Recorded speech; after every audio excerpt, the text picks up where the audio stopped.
Sa misa bagong traslasyon, binigyang diin ni Manila Archbishop Luis Antonio Cardinal Tagle ang pagkakaiba ng tunay na deboto at ang panatiko. Pero bago ito, hindi naiwasan ang girian sa pila sa pahalik sa Itim na Nazareno. Maaksyon si Jen Calimon.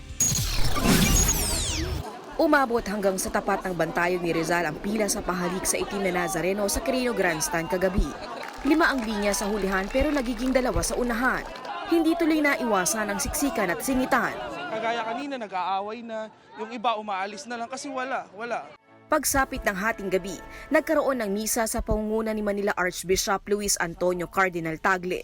Sentro ng kanyang homily ang pagkakaiba ng tunay na deboto at sa isa lamang panatiko. Ang tunay na deboto ay nagmamahal. Ang panatiko hindi nagmamahal. Ang panatiko kumakapit sa isang nagbibigay ng halaga sa akin. Pero ang deboto, hindi iyon ang dahilan.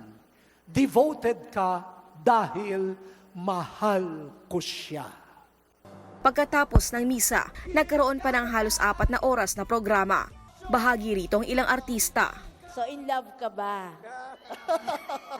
Siyempre naman sa ating Panginoon, di ba? Oo naman po. Siyempre, habi ko nga, unang-una, yung pagmamahal mo sa ating Panginoon at pagmamahal mo sa pamilya, yan ang tinatawag na totoong pagmamahal. Muling nagkaroon ng misa pasado alas 4 ng madaling araw. Pagkatapos, umarangkada na ang traslasyon pagdating ng alas 5. Mabilis na naisampa sa andas ang poon at umabante ang posisyon. Pero biglang nag-akyatan sa mga bakod ng ilang deboto at nagtakbuhan papalapit sa andas. Salya tayo! 1, 2, 3, salya! Nag-iwan naman ang replika ng Nazareno para maituloy ang pahalik hanggang alas 8 kaninang umaga.